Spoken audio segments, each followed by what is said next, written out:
I am a homeschooler trying to play sports at high levels to get into college.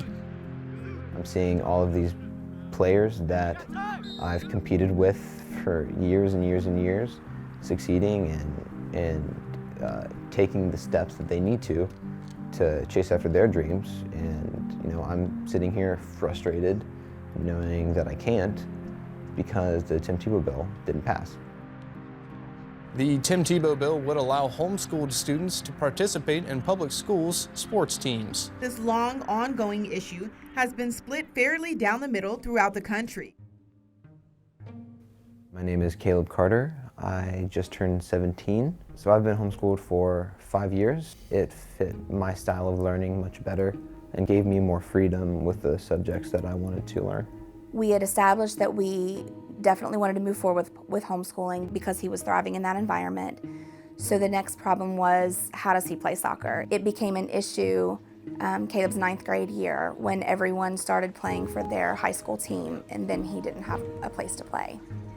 When we first began homeschooling, that's one of the questions you get asked, what about sports? The Tim Tebow Act is something in West Virginia that has been on the table and in discussions for almost a decade. It was basically a piece of legislation that allowed homeschooled students, private school students, access to extracurricular activities that are offered through the public school system. It actually passed both the Senate and the House a few years ago, and then it was vetoed by Governor Jim Justice. There's just not as many opportunities for children to exercise those skills and to be a part of team athletics.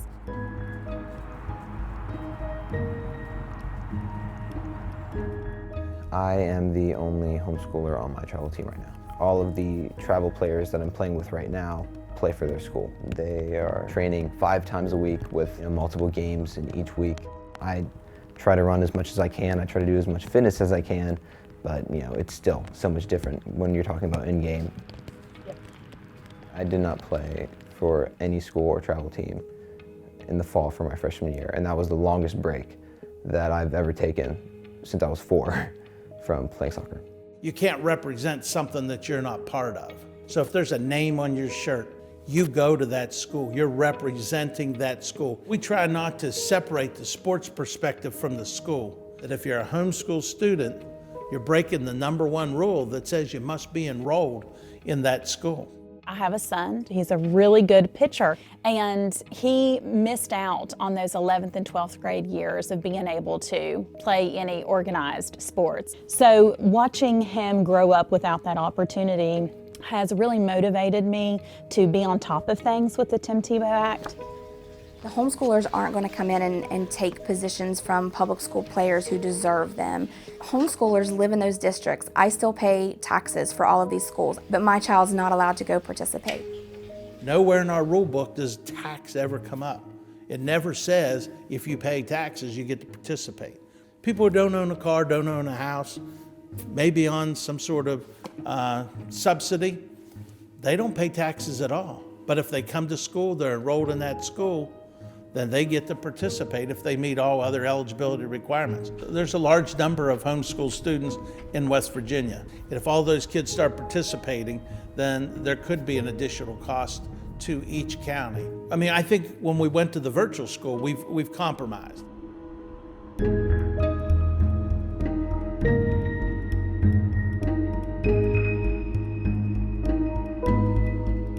There might be people who are using virtual school and are having success with it.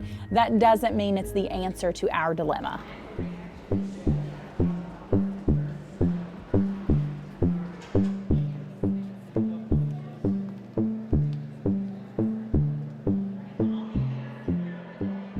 I don't know of any parent who has pursued virtual school more than 1 year.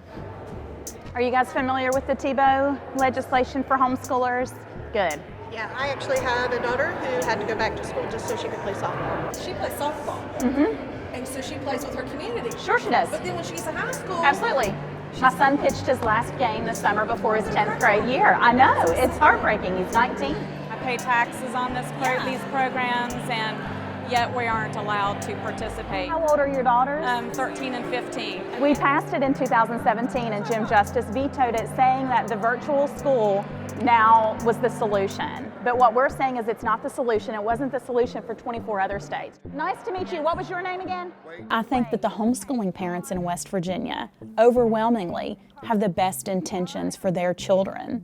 And so when we look at the coursework that's even offered through virtual school, you're asking families to sacrifice a curriculum that they've designed for their child specifically. I just don't think West Virginia needs to ask us to sacrifice that. There's a group of homeschool parents who don't want anything to do with the virtual. And I think if you're making a choice that we don't want to be connected to the public school, then it's hard for me to say, okay, you can't be connected, but we ought to let you play athletics for or extracurricular activities for that same public school. I was one of the first students to try the virtual school. I tried it my freshman year. What we were told initially was not the way that the program ended up being. He ended up having to go to the school 3 to 4 times a week because they wouldn't allow him to take even quizzes without being proctored by someone at the school closest to us. So I started my enrollment in private school part-time in my sophomore year. And the reason that I'm wanting a change from the private school is because they don't get the exposure that I need to get recruited by college.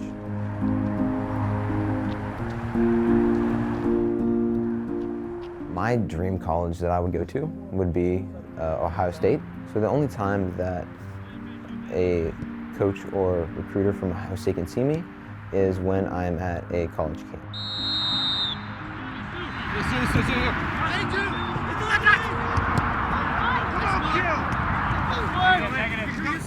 I don't really know what I'm going to do about soccer next year.